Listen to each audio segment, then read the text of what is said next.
بالله من الشيطان الرجيم إن تجتنبوا كبائر ما تنهون عنه نكفر عنكم سيئاتكم وندخلكم مدخلا كريما.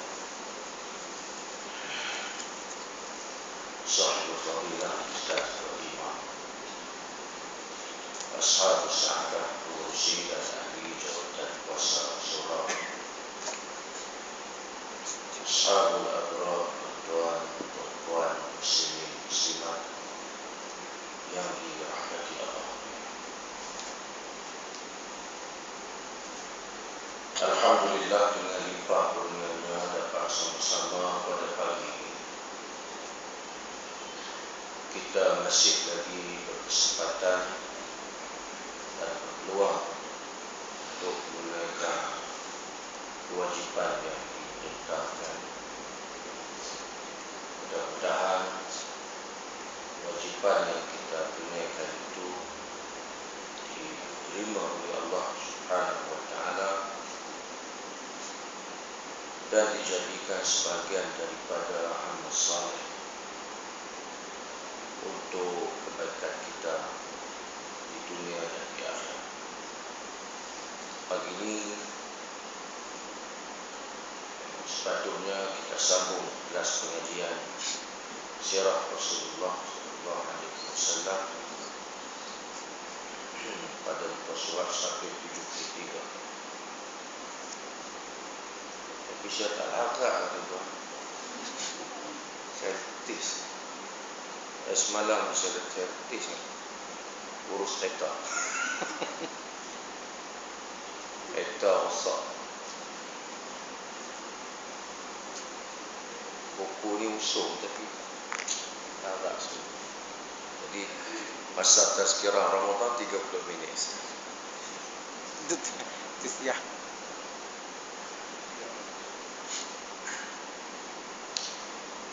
Ustaz-ustaz kita sampai pada tuan-tuan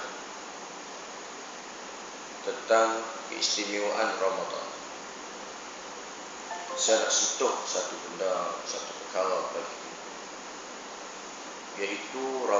iaitu puasa di bulan Ramadan menghapuskan dosa yang dilakukan oleh setiap mereka yang menunaikan ibadah puasa dengan ikhlas dan mematuhi syariat. Dalam bahasa Melayu, dosa ni satu perkataan. Dosa. Eja DOSA dan waw sin alif bunyi dosa. Tak ada perkataan lain yang mempunyai maksud seumpama dosa. Ada? Tak ada. Kita orang utara pun tak ada logat sebut dosa. Tak ada. Semua dosa. Saya tak tahu lah kalau ada istilah lain yang memberi maksud dosa dalam bahasa Melayu. Ada Pak Cikgu sini tak? Haji Arifin tak? Arifin? Tak ada, memang tak ada. Tapi dalam bahasa Arab, dosa tu ada 4 perkataan. Ada 4 perkataan yang memberi maksud dosa. Satu, al-ma'asi. Al-ma'asi itu memberi maksud dosa. Kedua, as-sayyi'at, juga memberi maksud dosa. Ketiga, al-khataya, juga memberi maksud dosa. Keempat, zambun atau zunub, juga memberi maksud dosa. Al-ma'asi, dosa kita dengan Allah dan Rasul secara langsung. Allah perintah kita salat, kita tak salat. Allah perintah kita puasa, kita tak puasa. Nabi perintah kita tutup aurat, kita tak tutup. Ini dosa secara langsung kita dengan Allah dan Rasul. sebagaimana yang disebut pada ayat 36 surah Al-Ahzab, wa may ya'sillaha wa rasulahu faqad dhalla dhalalan mubina. Barang siapa yang mengingkari, membantah, menolak, mengabaikan perintah Allah dan Rasulnya, maka sesungguhnya dia berada dalam kesesatan yang nyata. Itu al-ma'asi. Kedua, as-sayyi'at. As-sayyi'at itu juga bermaksud dosa, yaitu dosa besar yang kita lakukan sesama kita. Menipu, menzalimi. Sebagaimana firman Allah pada ayat yang saya baca di awal mukadimah tadi, ayat 31 surah An-Nisa. In tajtanibu kaba'ira ma tunhauna anhu nukaffir ankum sayyi'atikum wa nudkhilkum mudkhalan karim. Sekiranya kamu meninggalkan dosa besar yang dilarang kamu melakukannya, maka akan kami hapuskan dosa kamu dan akan kami masukkan kamu ke tempat yang mulia. As-sayyi'ah pada ayat itu memberi maksud dosa besar yang kita lakukan sesama kita. Banyaklah kata. Yang ketiga dipanggil al-khataya, yaitu dosa yang melibatkan anggota kita. Dalam hadis yang diriwayatkan oleh Imam Muslim, Nabi bersabda, "Lau anna nahra bi babi ahadikum yaghtasilu fi kulli yawmin 5 marrat hal yabqa min daranihi syai'?" Qalu la yabqa min daranihi syai'. Qala fadzalika mathalus salawatil khams yamhu Allahu bihinna al-khataya. Sekiranya rumah kamu depan sungai, kamu mandi di sungai ini 5 kali sehari. Mandi di sungai ini 5 kali sehari. Nabi tanya para sahabat, kalau hampa mandi di sungai ini 5 kali sehari, ada tak ada daki di badan kamu? Sahabat jawab, tak ada. Demikianlah kata Nabi, salat fardu 5 waktu itu menghapuskan dosa. Menghapuskan dosa al-khataya, dosa yang kita buat dengan anggota kita. Kaki, tangan kita, mulut, mata kita. Tangan terima rasuah, mulut makan benda haram, minum benda haram, makan benda haram. Itu dipanggil al-khataya. Yang keempat dipanggil zanbun, atau jamak dia zunub, dosa, yaitu dosa yang kita lakukan dengan hati kita. Busuk hati, iri hati, hasad, dengki, dendam, kesumat, itu semua dosa hati. Nabi kata, man sama ramadana imana wahtisaba ghufira lahu ma taqaddama min dzambih. Sesiapa yang berpuasa imana, dengan ikhlas, dia berpuasa dengan ikhlas, wahtisaba, mematuhi syariat. Ihtisaba sebagian ulama hadis menyebut mengharapkan ganjaran pahala. Kebanyakan ulama hadis menyebut ihtisaba, mematuhi syariat. Ada orang duk tanya, dia puasa Ustaz, tapi dia tak tutup aurat, puasa dia sah? Ya, puasa dia sah. Dari sudut fiqh, puasa seseorang tu sah selama mana dia tidak melakukan perkara yang membatalkan puasa. Puasa dia sah. Tapi dari sudut hadis, ada puasa yang tak diterima. Antaranya satu, orang yang terlibat dengan sihir atau perkara khurafat, atau mempercayai amalan-amalan yang berkaitan dengan syirik. Puasa dia tidak diterima. Ini jelas dalam hadis. Kedua, puasa anak derhaka tidak diterima. Ketiga, puasa mereka yang meninggalkan solat fardu 5 waktu. Puasa dia tidak diterima. Keempat, puasa mereka yang sedang bermusuh di antara satu sama lain. Tidak diterima. Bermusuh ni dengan maksud bergaduh. Kalau bermusuh dalam konteks demokrasi itu tak kira lah. Memang bermusuh pun. Parti itu aku parti ini. Tapi maksudnya bergaduh. Bermusuh itu sebab bergaduh. Kelai, bertekak, bergaduh, bertumbuk apa semua. Puasa dia pun tak diterima. Termasuklah mereka yang mengabaikan syariat. Kerana barang siapa yang berpuasa dengan ikhlas dan mematuhi syariat, maka Allah akan ampunkan dosanya yang telah lalu. Dosa apa? Dosa yang ada di hati. Dosa yang melibatkan hati. Sebab itu tuan-tuan, bila kita puasa, Allah janji la'allakum tattaqun.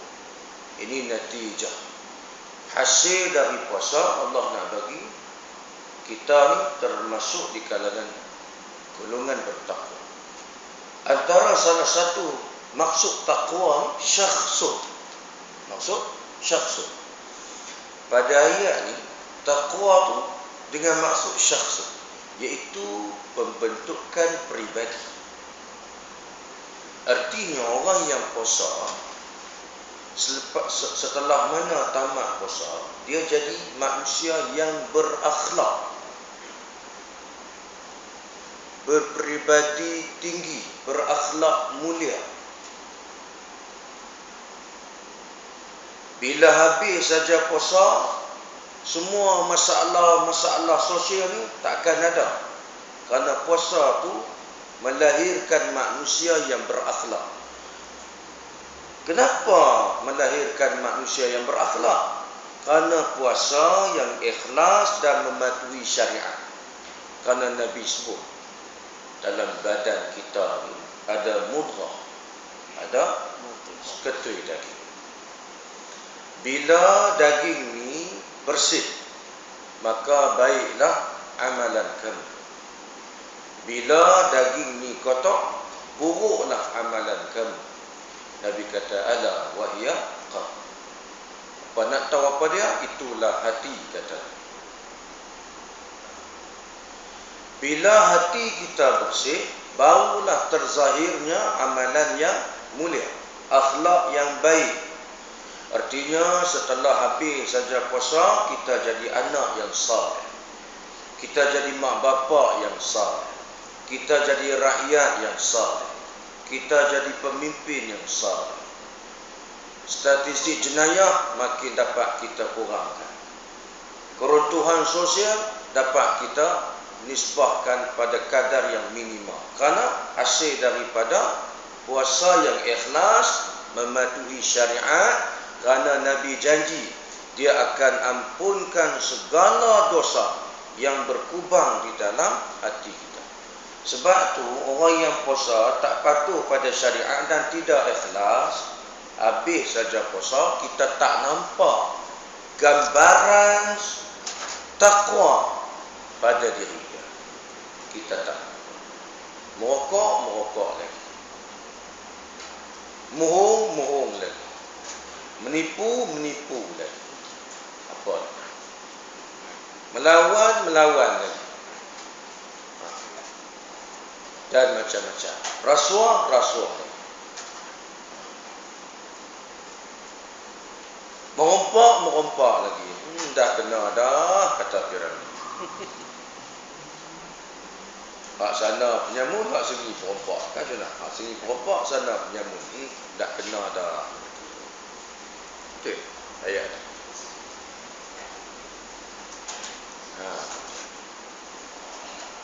Jadi puasa membentuk akhlak manusia. Itu satu. Yang kedua, tuan-tuan, sebagai umat Nabi Muhammad sallallahu alaihi wasallam, kita diberi banyak kelebihan. Salah satu kelebihan yang Allah beri kepada umat Nabi Muhammad iaitu ganjaran yang lebih baik daripada apa yang kita lakukan. Hak kita buat tu tak banyak mana, tapi ganjaran tu lebih baik dari apa yang kita buat. Ini salah satu kelebihan yang ada pada umat Nabi sallallahu alaihi wasallam. Allah Taala berfirman, "Man 'amila salihan min zakarin aw unsa wa huwa mu'min, falanuhyiyannahu hayatan thayyibah wa lanajziyannahum ajrahum bi ahsani ma kanu ya'malun." Surah An-Nahl ayat 97. Quran kata, barang siapa yang beramal saleh, baik dari kalangan lelaki maupun kalangan perempuan, maka dialah mukmin. Akan kami berikan kehidupan yang baik kepada mereka. Tak yakin lagi ke? Orang saleh saja yang boleh membentuk suasana yang saleh. Asy-Syahid Syekh Qutb menyebut di dalam tafsir fi zilal al-Quran, dampinglah dengan orang baik, kerana bila berdamping dengan orang baik, kebaikan orang baik menyerap masuk dalam kehidupan kita. Aura kebaikan orang baik membentuk kebaikan untuk kehidupan kita, menempias pada kita. Karena Allah janji kehidupan mereka ni kehidupan yang baik. Takkan kita tak yakin? Tak mau pergi cari orang yang tak saleh juga. Kita. Dan kami berikan ganjaran pahala. Mana Haji ni? Masuk. Ha? Oh, syafa'ullah. Saya tu fikir siapa lagi tak main. Kalau hak biasa kita tengok kan. Tak ada. Sampaikan salam saya dapat salam. Semoga Allah Taala. Tak mana tadi lupa. Tak pernah. Allah bagi ganjaran pahala dekat kita lebih daripada apa yang kita buat. Ini kelebihan umat Nabi sallallahu alaihi wasallam. Kita tanam sebiji benih saja, tapi Allah bagi dekat kita 700 bijian. Besar sungguh kelebihan umat Nabi sallallahu alaihi wasallam. Salah satu kelebihan ganjaran yang lebih baik daripada apa yang kita buat di bulan Ramadan ni ialah malam Al-Qadar atau Lailatul Qadar. Orang Melayu disebut malam Lailatul Qadar. Dua kali dia sebut. Lailah tu pun malam juga. Jadi malam Al-Qadar. Dia kata bukan ustaz, malam Lailatul Qadar. Tak apa lah. Macam kita kata, mari kita pakai cuba try test. Apa lah tu. Kita baca Quran saja malam tu hanya 5 minit kita dapat ganjaran. Membaca Al-Quran dalam tempoh 1000 bulan. Kita hanya solat 2 rakaat pada malam itu kita mendapat ganjaran menunaikan solat selama tempoh 1000 bulan. 1000 bulan ke 1000 tahun? 1000 bulan. 83 tahun. Getah kita nak hidup dalam tempoh tu. Tuan-tuan. Nak masuk 40 pun getah tak ada lah. Tambah nak pergi hidup sampai 83 tahun. Haji je 80 lebih kan? 80 lebih lah. Haji Ridwan umur apa? 66. Tak CD lah tu.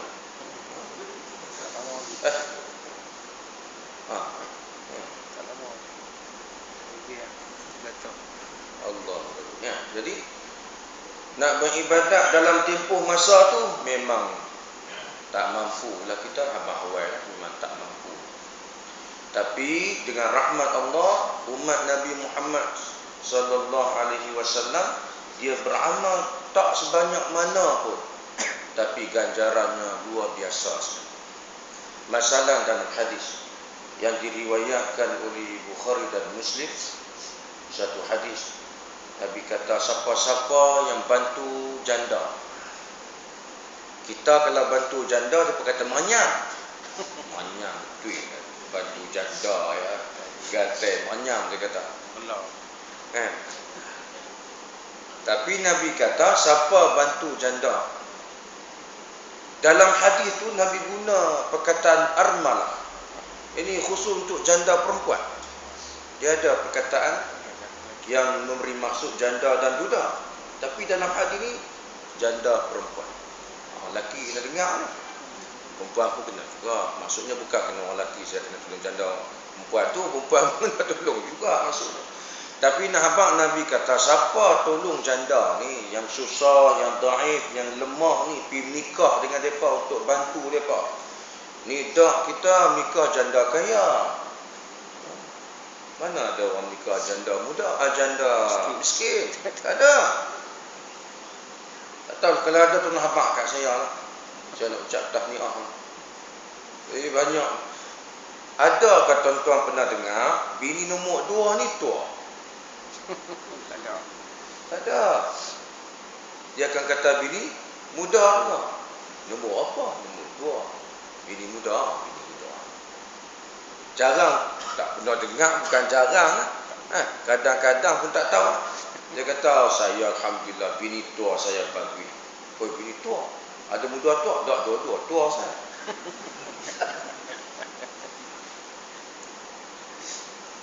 Tak pernah dengar. Jadi nampaknya, siapa tolong janda yang susah, yang daif, yang lemah, yang miskin, Allah bagi kelebihan dekat dia. Dalam hadis tu Nabi sebut 2. Satu, tolong janda yang lemah, susah, miskin. Kedua, tolong orang miskin. Allah bagi pahala dekat dia seumpama dia berpuasa sepanjang hari dan beribadah sepanjang malam. Kita bantu janda tu RM10 je, RM10. Kita bantu orang miskin tu RM10.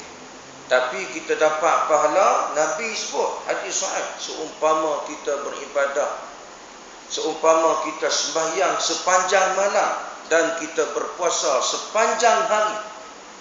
Siapa boleh puasa sepanjang hari? Takat maghrib getah tak dengar dah. Ada pok-pok Syiah duk post dalam Facebook, dia kata kami buka puasa waktu Isyak, dia kata. Muka pergi gambar. Pok-pok nampak?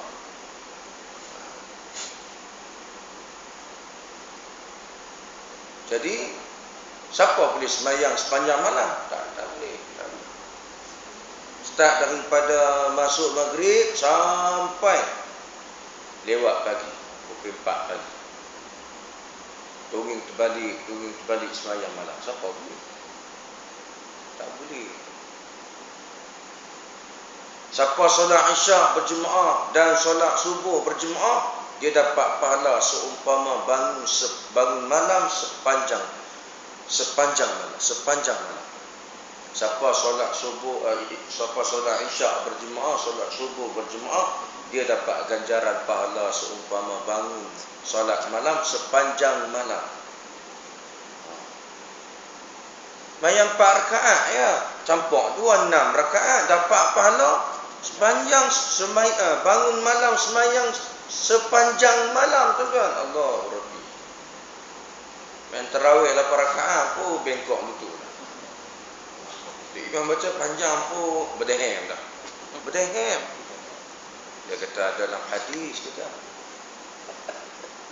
Berdehem isyarat supaya imam ringkaskan bacaan.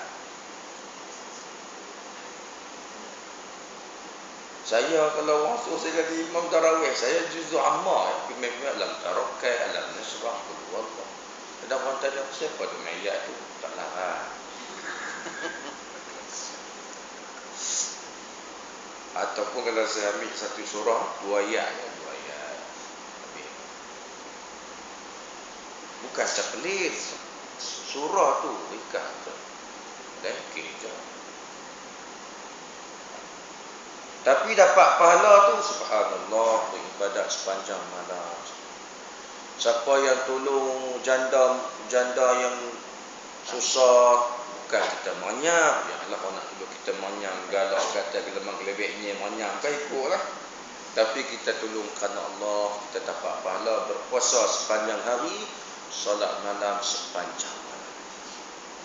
Ini kelebihan untuk umat. Tapi ingat, malam tu takkan didapati oleh orang yang sedang bermusuh. Ingat Allah. Ini disebut dalam hadis. Siapa yang bergaduh, bermusuh, tak bermaaf-maafan, malam tu tak ada untuk dia. Sehinggalah mereka ni berdamai. Sebab tu kita nak kena minta maaf lala ni. Ni dah masuk 16 hari dah. Minta maaf lala. Semalam saya tarawih semalam. Ramai orang rokok. Ada ustaz jadi imam. Semalam baca kunut. Dia tak abang tak baca kunut. Saya pun lupa sangat. Tapi kita dia tak gelojor macam beho tu. Ni gelojor macam beho, terus rokok. Sabar satu Nabi suruh i'tidal dengan tamak lina. Semua jadi beho, ramai jadi beho semua. Pakat turun. Pakat turun. Sujud tu. Tu imam baca doa kunut.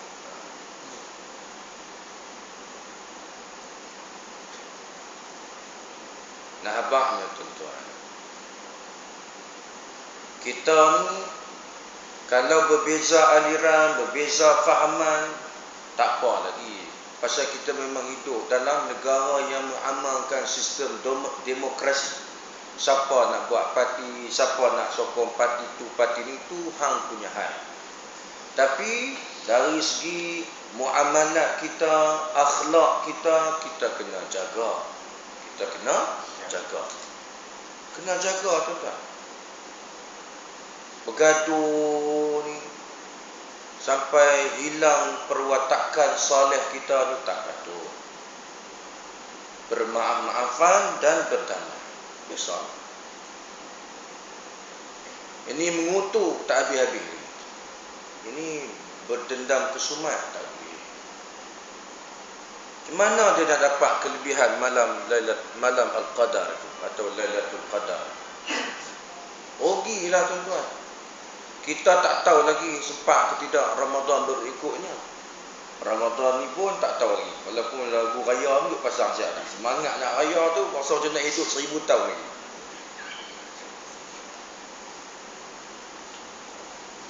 Saya balik tarawih nak buka radio. Lagu raya tu semangat masa nak balik lala pelik. Padahal banyak lagi kerja nak kena buat ni.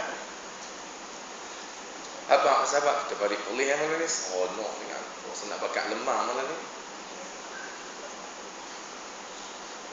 Kita pun tak tahu boleh hidup habis ke tak di Ramadan. Sebab tu kita tak boleh kata Ramadan ni Ramadan terakhir, tak boleh. Saya bukanlah nak sanggah, tapi sepatutnya kita kata Ramadan ni Ramadan terbaik bagi kita. Kerana kita masih lagi mengharap Ramadan berikutnya. Kita duk harap Ramadan tu jumpa lagi. Kalau kita duk kira ni Ramadan terakhir, terakhir sungguh. Rugilah kita. Kita nak lagi Ramadan. Jadi rebutlah peluang ni, peliharalah diri kita supaya kita dapat malam Al-Qadar. Kerana bulan ni saja, dalam tempoh masa yang begitu amat terbatas, selama tempoh 10 hari di akhir Ramadan. Bagi mereka yang berlumba-lumba untuk dapatkannya, dia dapat. Ada orang kata tanda dapat Lailatul Qadar ni ada, dia kata. Tanda apa? Kalau dia duduk di sebelah pokok rokok. Ada hadis sahih sebut macam tu. Hadis sahih sebut malam tu mai dekat orang yang beribadat pada malam tu. Dia lena, tak ada. Hak lena, tengok bola, sembang kosong, membuta, tak ada. Dia mai pada orang yang beribadat pada malam tu. Sebab tu Nabi dia beriktikaf panjang 10 akhir Ramadan. Kerana iktikaf tu ibadat. Walaupun terlelap, dia ibadat. Dia akan menjenguk orang yang beribadat pada malam tu. Ibadat dapat, membuta tak dapat. Habis masa dari jam 1 pagi sampai 4 pagi lepak di kedai mamak, tengok bola sepak. Nak main pun mana malam Al-Qadar. Ada kepercayaan ni bahaya, itu khurafat, bahawa Al-Qadar itu main ke rumah apabila rumah cerah dengan pelita. Itu kepercayaan yang salah, yang diistilahkan malam 7 likur. Kalau orang tanya pasang pelita siapa, saja nak ayah, tak apa. Ni yang pasang lampu lilak lili habis pokok-pokok rumahan ni pasal apa? Tak tahu, malaikat main rumah orang cerah ya. Rumahan kelam dia tak main, dia tak nampak ajaran dia kata. Sungguh tuan-tuan, saya dia ingat lagi. Kena Pak Lu pasang pelita ni penuh keliling rumah. Tak tahu dia. Malaikat apa ada mata macam kita lah. Dia tak nampak jalan nak pergi rumah. Tu yang aku pasang pelita bagi cerah tu. Faham pasal tak? Jangan haraplah malam tu nak pergi rumah. Getak kita ni. Pergi pasang kau. Nah, abang kata, tu kepercayaan. Tak betul itu. Kepercayaan yang salah. Khurafat. Kalau nak pasang pelita, lampu lilak lilu, kalau orang tanya untuk apa ni? Sajalah nak sambut raya bagi meriah. Tak salah sebenarnya nak memeriahkan raya tu. Ada orang kata kita ni duk kalau Ramadan baju batik raya apa semua, ibadat di tampukan tu perli. Duduk perli orang. Nabi sunnah memang kena seronok nak raya, nak sambut hari kemenangan. Tapi dalam masa yang sama kita terasa sedih kerana Ramadan nak habis. Ini sedih pun tak ada. Gelenya lebih nak sambut raya. Tarawih di tampukan tinggal habis ibadat lazim ni. Semangat nak sambung raya ni, sambrit 3 tong.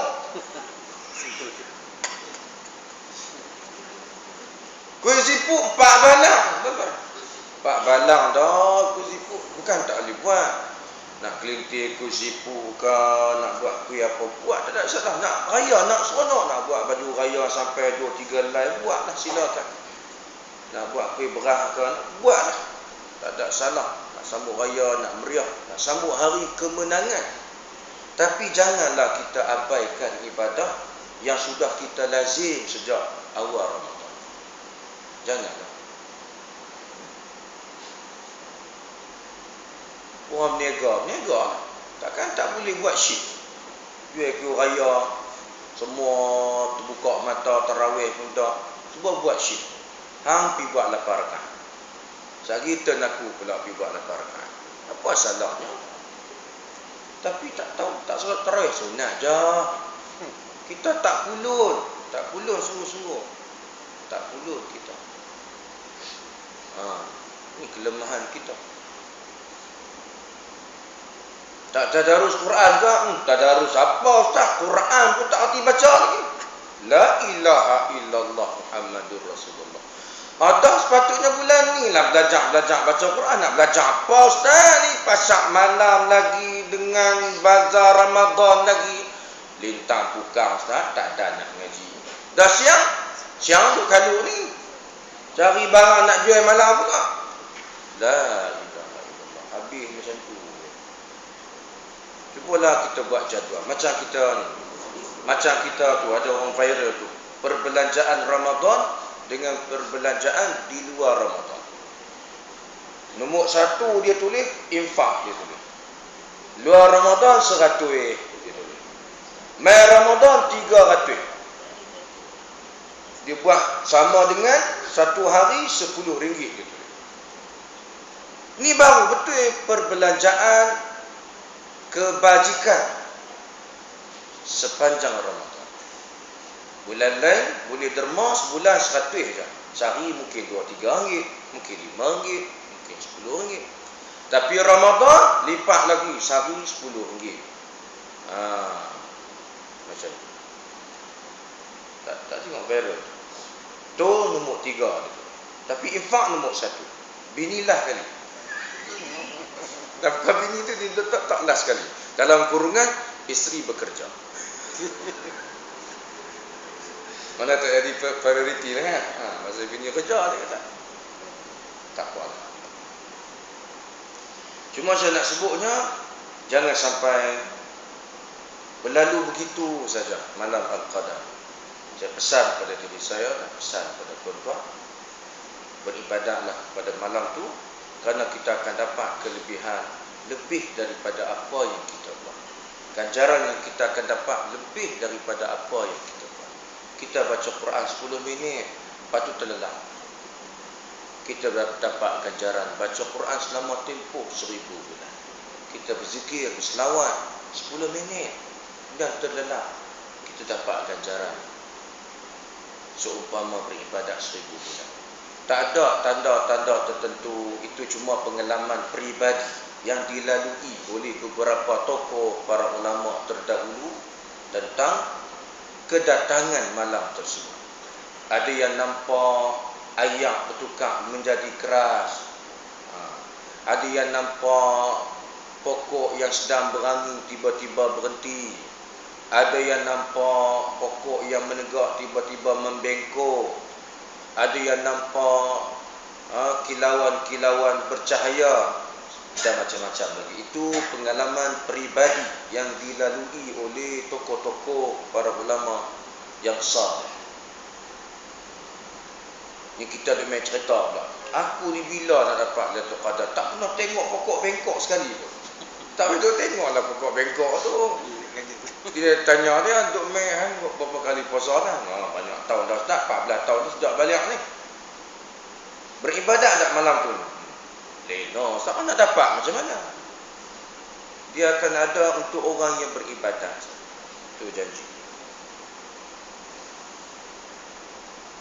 Lepas tu tak sodok tension lah. Ni tension. Dia kata hari ni tengok Ustaz betul cahaya apa tak bercahaya awal pun. Lepas dah saya tak ada nak dapat Lailatul Qadar. Ramadan ada lagi. Tuan-tuan kena ingat. Jumhur ulama dia sebut bukan mai semalam ya. Jumhur ulama tak sebut kata mai semalam 10 hari hari itu mai semalam ya. Tak. Dalam tempoh 10 hari itu itulah tempoh Al-Qadar. Cuma sahabat tanya dalam tempoh 10 hari terakhir itu bila? Nabi jawab malam ganjil. Jadi pulunlah pada malam ganjil. Bukan bermaksud malam tak ganjil tak pulun. Tak juga. Tapi Nabi nak jawab dalam syarah hadis. Nabi nak jawab soalan para sahabat. Nabi jawab malam ganjil. Bukan bermakna malam lain tak main. Kita duk kira malam ganjil. Kita sini ganjil, sana genap. Sana genap, sini ganjil. Jadi ikut mana kita? Oh, aku ikut Mekah ganjil. Kita kena, ada? Apa masalah? Oh, ya. Kelai tak habis ni. Beribadatlah malam terakhir tu. Dapatlah kita insya-Allah. Jadi, pesan diri saya, pesan untuk semua orang, bermaaf-maafan, jangan duk berdendam-dendam sesama kita. InsyaAllah kita akan dapat kelebihan malam Al-Qadar. Yang tiga, yang terakhir, Ramadan ni tuan-tuan, suruh kita bayar zakat fitrah. Maaflah kalau siapa terasa. Zakat fitrah ni mesti dibayar kepada amil yang dilantik oleh pemerintah melalui institusi berkenaan. Kena ingat. Amil yang tidak dilantik oleh pemerintah tak boleh. Tak boleh, tuan-tuan. Tuan-tuan mazhab apa? Syafi'i. Tak boleh. Kecuali kita bayar terus kepada asnaf yang lebih memerlukan. Itu baru boleh. Zakat fitrah kita keluarga ni ada RM70. Pergi bagi terus dekat fulan miskin tu. Itu tak apa. Tapi pergi bagi dekat amil yang tidak dilantik oleh pemerintah, tak boleh. Tak sah. Saya sebut tak sah. Nah. Ustaz tu kata sah. Boleh ke dia? Dia kata tak sah, tak boleh. Saya tak sebulu dengan pemerintah. Mampu pegang lah. Esok kalau hak yang naik jadi pemerintah tak sebulu dengan saya kena bayar juga. Macam tu lah. Mereka bukan urus zakat dengan betul. Mampu pegang mereka lah. Mereka tanggunglah dosa esok. Kita telah tunaikan tanggungjawab kita menjalankan kewajipan. Dia nak pergi guna duit renovate rumah sampai 100 juta, 10 juta, tu dia punya pasal lah. Dia jawab depan Allah Ta'ala esok. Dia nak beli BMW baru, dia punya pasal. So, dia jawab depan Allah esok. Dia nak lari mana? Dia nak lari mana? Tuan-tuan. Wa ma ana alaikum bihafiz. Aku tak boleh jaga apa. Tak boleh jaga apa. Nak lari mana?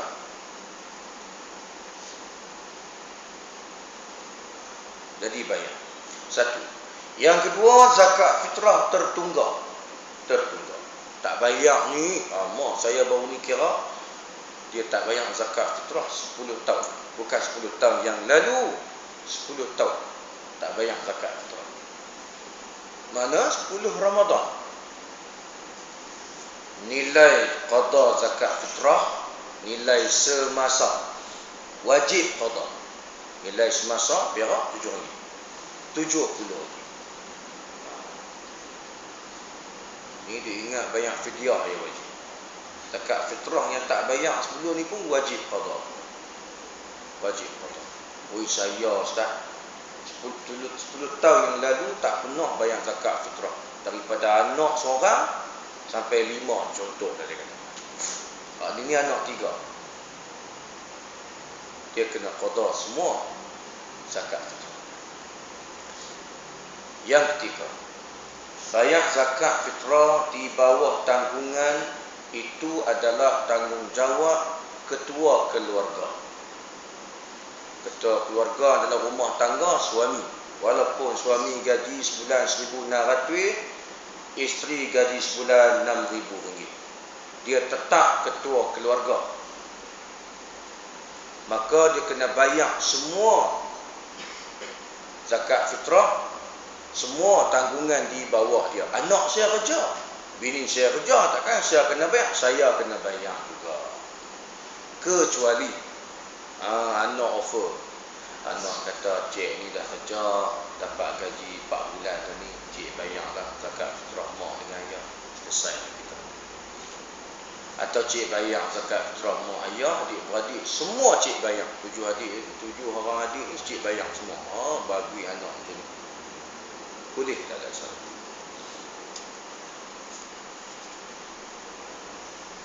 Perlukah resit lepas bayar zakat fitrah? Itu pun orang tanya. Tak perlu pun, tak apa, boleh. Tak mana Rasid nak bulan free bukan? Rasid tu. Ambil pun boleh, tak ambil. Tak apa, tapi pokok tu dia koyak jugalah.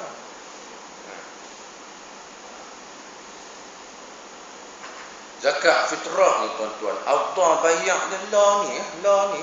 Bukan 10 hari tak akhir, bukan 5 hari tak akhir. Tak betul itu. Saya tak tahu fatwa mana yang sebut macam tu. Lah ni. Awal Ramadan sampai lah ni. Inilah waktu ni kita nak kena zakat fitrah lah ni. Lah hari ni 15. Hari ni 16. Mari 15. 15 hari bulan masuk gaji. Penjawab awak. Bayar zakat fitrah. Saya nak ambil hari Afdal Ustaz. Hari Afdal bila? 10 hari tak akhir. Loh, tak. Geram betul kita kadang. Mengaruk macam tu dah kita. Duk mengaruk macam tu. Macam ada orang kata, saya nak derma bulan puasa dia pasal dapat 700 kali ganda. Quran kata ambata sab'a sanabil tu. Ikulli sumbulatin mi'atu habbah tu. Ayat tu tak fokus. Ayat tu bukan pada bulan Ramadan, bulan lain sama juga.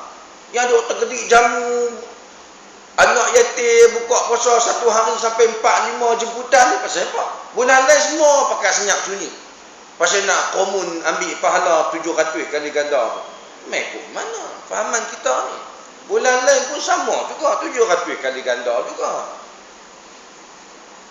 Ada sebuah maktafi ni ustaz ni bagi tahu kat saya. Ustaz lah tak ada ke beras nak buat gubuk lambu untuk madrasah kami? Ada. Awak ustaz? Itulah ustaz. Bulan ni duk kira banyak jemputan iftar. Sehari sampai 6 jemputan iftar. Nak usung budak tahfiz tu pergi darah sampai 6 iftar ni. Macam mana cerita ni? Bulan lain dia kata kampik beras pun payah nak jumpa. Jadi kita ni jadi macam hamba pada Ramadan. Saya balik Mesir, ada spanduk di Mesir dia tulis, jadi bahasa Melayu, jadilah kamu hamba kepada Allah, bukan hamba kepada Ramadan. Kita jadi hamba pada Ramadan. Ibadah ni di Ramadan saja. Lain dari itu tak ada. Kerana kita tak didik kita untuk jadi hamba kepada Allah. Rugi kita.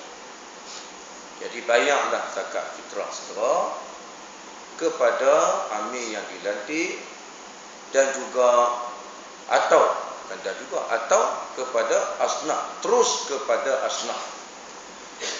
Kat sini saya tak tahu, tapi bila Kedah asnaf tu beratuk depan masjid. Bersebelah tambur depan masjid. Ada setengah-setengah masjid tu. Dia letak beg beras depan tu. Pakai orang beras tu. Bayar terus dekat dia. Ataupun terus bagi duit kat dia. Pasal apa saya kata hikmah bayar zakat pada amir yang dilantik ni untuk mengelakkan mengelakkan penyelewengan dan penyalahgunaan status kutipan zakat fitrah. Pasal ramai sangat yang mengaku kata dia amil zakat. Mai dari Indo, kalau tak boleh mai kutip boleh, tapi penyelewengan mai dari Thailand, mai dari Indo, nak pakai mai dari Repo mai kutip. Saya amin bagi pihak sekian-sekian, bagi pada amin yang dilantik oleh pemerintah. Itu saja. Jadi keluarlah zakat fitrah segera. Semoga kita dapat beri sedikit kesenangan kepada fakir miskin untuk dia berbelanja di Ramadan dan persiapan bagi menghadapi Hari Raya Aidilfitri. Jika kita bayar lewat pada mereka pun tak ada nak buat. Tak ada. Sekian dulu tazkirah pagi ini. InsyaAllah kita sambung bila Rahiqul Maktub pada bulan Julai nanti insyaAllah. Pada tuan-tuan tak ayah sebulan ni. Pasal di Lembah Kelang awal-awal kita faham sebulan cuti. Raya sebulan. Saya rasa bukan sebulan dah raya, 100 hari dah kita raya. Bukan pasal tadi. Tuan-tuan kalau rajin dengar radio, Memang kita duduk dengar. DJ itu kata, hari ini 40 hari kita menyambut Hari Raya Aidilfitri. Bukan 30 dah, 40 lah. Itu saya dengar radio klasik tak silap. Dia kata, hari ini genaplah 50 hari umat Islam menyambut Hari Raya Aidilfitri dan masih ada lagi rumah terbuka pada hari ini. 50 hari. Dulu 40, 30. 40, naik 50. Esok-esok ni tuan-tuan, DJ radio ni dia kata, hari ini tamatlah sambutan Hari Raya Aidilfitri kerana esok Hari Raya Aidil Adha. Sampai teratur kita sambut raya tuan-tuan. Raya sehari ya. Pindah meriah tu jadi sebulan. Apapun insya-Allah sekadar dulu kita sambung kuliah kita pada bulan hadapan. Saya nak ucap terima kasih kepada tuan-tuan kerana telah menerima kepada program kita di Mesir bulan lepas. Walaupun banyak kesulitan, kerumitan yang kita hadapi, saya sendiri kena hadapi benda tu. Kerana saya ditahan oleh polis Mesir selama tempoh 27 jam. Kerana nama saya tu ada dalam senarai Interpol. Abdullah bin Hashim. Bukan saya, orang lain. Nama sama. Abdullah Hashim tu. Bukan saya, orang lain. Setelah disiasat. Allah minta maaf. Bukan saya. Tapi kita agak susah untuk menjalankan program kita kerana pemerang sudah lagi tidak aktif di Mesir kerana telah diarah supaya persatuan ini mesti berdaftar dengan ROS. Jika tidak, mereka tak dibenarkan lagi aktif.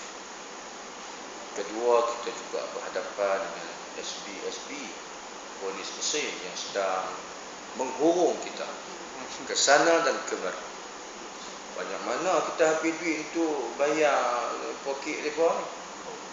Tuan-tuan. Dolar juga ni.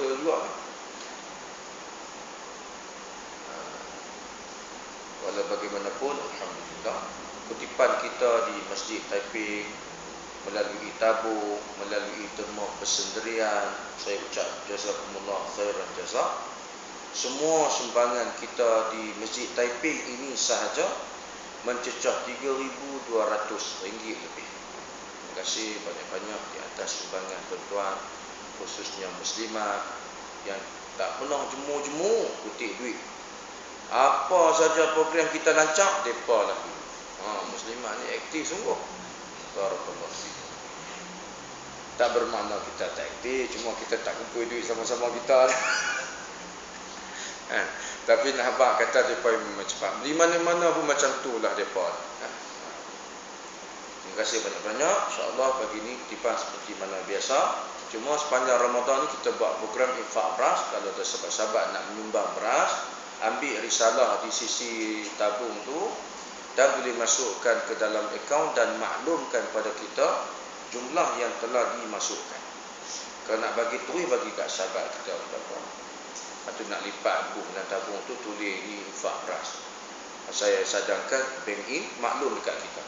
Tertera akaun di situ, wajib maklum dekat kita berapa jumlah yang telah dimasukkan. Beras ni kita bagi pada 15 kawasan untuk tujuan masak bubur lambuk agihan percuma.